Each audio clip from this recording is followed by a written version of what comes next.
ఈ మధ్య ఇంటి పనులతో రోజులు గడిచిపోతున్నాయి. ఆఫీస్ పనితో నెలలు గడిచిపోతూ ఉన్నాయి. ఇలాంటప్పుడే ఎక్కడికైనా వెళ్ళి ప్రశాంతంగా ఒక గుడిసేసుకొని హ్యాపీగా అక్కడే ఒక 2, 3 రోజులు ఉంటే బావుండు అనిపిస్తుంది. అలాంటిది ఇవాళ మేము చేయబోతున్నాం. అదే పాష్‌గా ఇంగ్లీష్‌లో చెప్పాలంటే క్యాంపింగ్ అంటారు. ఇలా 2, 3 రోజులు బయటే ఉండాలంటే కావాల్సిన సామాన్లన్నీ తెచ్చుకోవాలి కాబట్టి మేము కావాల్సిన సామాన్లన్నీ తెచ్చేసుకున్నాము. పొద్దునంతా ఎక్కడ తిరిగినా నైట్ వచ్చి పడుకోవాలి కాబట్టి దానికోసం బెడ్, పిల్లోస్, బెడ్‌షీట్లు ముగ్గురికి సరిపోయేంత టెంపరరీగా గుడిసైతే వేసుకున్నాం. పక్కనే ఇలా కుర్చీలు, టేబుల్, నీళ్లు, ఫుడ్ ఇలా కావాల్సినటన్నీ తెచ్చేసుకున్నాం. ఇక్కడ మనం మాత్రమే కాకుండా వేరే వాళ్ళు కూడా ఉంటారు. అంటే ఒక్కొక్కరికి ఒక్కొక్క స్థలం అన్నట్టు కేటాయించి పెట్టింటారు. మేమైతే అన్ని సర్దుకొని కాసేపు బయటికి వెళ్ళాము. దగ్గరలో బీచ్ ఉందంటే వచ్చాము. ఇలా మధ్యలో పూల తోట అంతా కనిపించింది. ఈ పూలని ఏమంటారో నాకు తెలియదు. అంతా పసుపు పచ్చతో అయితే భలే ఉనింది. చాలా రోజుల తర్వాత ఇలా ప్రశాంతంగా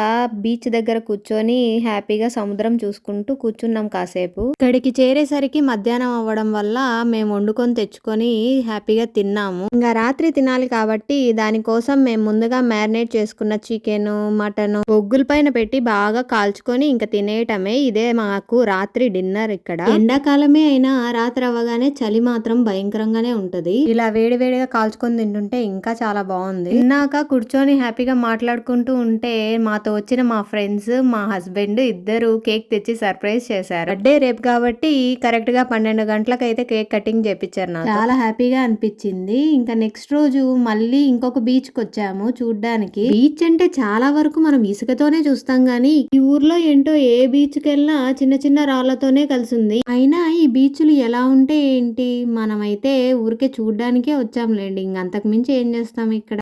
చూస్తుండగానే ఇలా చుక్కు రైలు అయితే వచ్చేసింది. అంతసేపు నడిచి అలసిపోయిన మాకు హ్యాపీగా కాసేపు ఆ ట్రైన్ లో కూర్చొని చూడ్డానికి వెళ్ళాము. ఇంకా తిరిగి అలసిపోయిన మాకు ఇక్కడ ఫేమస్ అయిన ఫిష్ అండ్ చిప్స్ అయితే దొరికాయి. హ్యాపీగా ఇలా కుర్చీలు వేసుకొని నిదానంగా సముద్రం చూసుకుంటూ తింటూ ఉన్నాము. తిన్నది అరగాలి కాబట్టి అలా నడుచుకుంటూ వెళ్తూ ఉంటే ఇంకొక బీచ్ ఉందన్నారు. ఇంకా దానికి కూడా వెళ్ళిపోదాం అనేసి వచ్చేసాం. అదేంటి వీళ్ళు బీచ్లు మాత్రమే చూడ్డానికి ఈ ఊరికి వచ్చారనుకుంటున్నారేమో. ఎక్కడికి వచ్చాం, ఏం చూసాం అన్నదానికన్నా ఫ్రెండ్స్ తో వచ్చాం, ఫ్యామిలీతో వచ్చాం. వాళ్ళతో కలిసి క్వాలిటీ టైం ని స్పెండ్ చేసాం. చాలా మెమరీస్ ని కలెక్ట్ చేసుకున్నాం. బిజీగా ఉన్న లైఫ్ లో ఇది మంచి ట్రిప్ అనే చెప్పాలి మాకైతే. 3వ రోజు ఇంటికైతే బయలుదేరిపోయాం. ఇలాంటి మరిన్ని వీడియోస్ కోసం నా ఛానల్ ని తప్పకుండా సబ్స్క్రైబ్ చేసుకోండి. బాయ్.